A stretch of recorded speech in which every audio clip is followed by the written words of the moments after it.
The two issues I deal with the most are deglobalization and depopulation. So, first, deglobalization. We do not have a history of trade as a species until really 1945. We had a series of competing imperial systems before that went after resources and labor and markets and everything, but they kept everything in house. That ultimately generated the World Wars and World War II.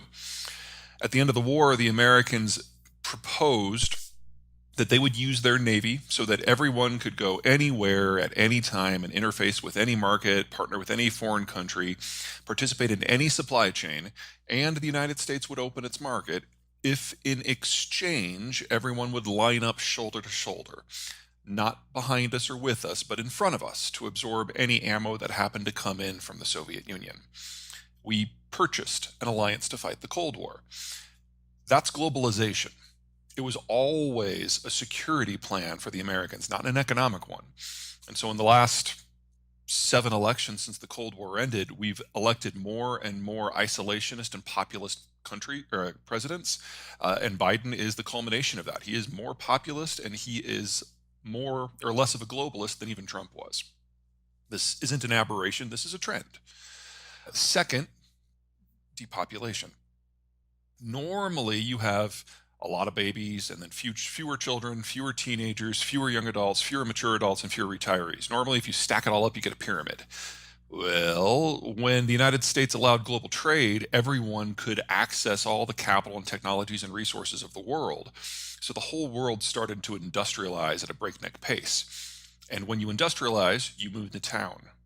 And so on the farm, kids are free labor. In town, they're just really, really expensive pets. You do this for 75 years, and we now have a good chunk of the world, the advanced world, that has more people in their 60s than their 50s than their 40s than their 30s than their 10s and so on. And even in the developing world, that process is well past the point of no return because it happened even faster in places like Brazil or India. So we've always known that the 2020s were the decade when we have a demographic bust globally that is irreparable and irrecoverable. This was always coming. It's been coming ever since the Gen X was born, because everywhere in the world, Gen Xers are smaller than the boomers, and in most of the world, the millennials are even smaller, and so on. You add depopulation to deglobalization, and the very future of trade, period, has to change. The concept of global complex supply chains goes away. The idea of a single price for oil goes away. The idea that we can feed 8 billion people goes away. So the end of the world is just the beginning. It's about what's on the backside of this. And we are... Trump sped things up a little bit. Biden sped them up more. COVID really did a number on it. And the Ukraine war is a hard stop. So the old era is already gone. The leading wave was always going to be one of two sectors: energy, because it's so sensitive to disruptions and demand is inelastic. And we're on the leading edge of seeing that. We haven't gotten there quite yet. I'm expecting the majority of Russian oil to just fall off the market within the next couple of months, and then we'll be there. And then the other one is manufacturing, because supply chains are so complicated and complex. And we started seeing that 3 years ago, actually, with COVID and with the rising trade tensions with the Chinese. We now have the Chinese actively panicking about supply chains because they can't not do COVID lockdowns because their vaccine doesn't work. And they're now realize that they've had 2 American presidents back to back that are hyper populist, and everything that Trump said he was going to do, Biden is actually turning into policy.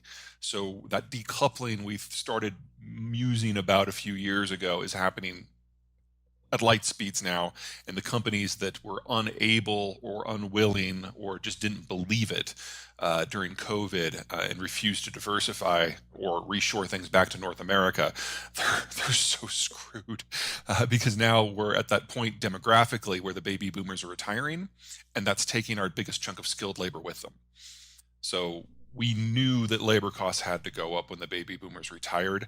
Having to go through a reshoring process of this scale at the same time was always going to be a heavy carry, but it's so much better here than everywhere else.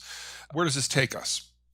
Well, for the United States, this broadly works out The United States is a net exporter of oil, and while we will absolutely have to retool some of our refineries and the price balances we're used to for refined products is going to shift, we can get through this because we're going to be doing it in an environment of a saturated market.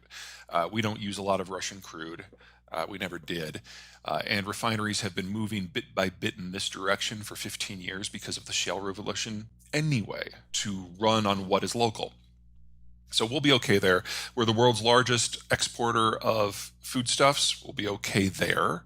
And we're in the Western Hemisphere, which is largely, maybe immune's not the right word, but certainly heavily resistant and atypical compared to the Eastern Hemisphere in terms of population structures and trade patterns and resource access.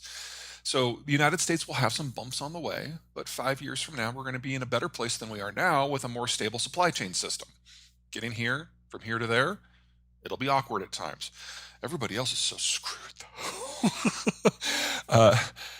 The primary source of income for East Asia is manufacturing. And a lot of that's going to go away because the East Asian countries don't have sufficient numbers of 20-somethings and 30-somethings and early 40-somethings, the people who consume, to buy what they produce. So when those supply chains relocate, there's nothing left. There's no oil. The agricultural options are very thin.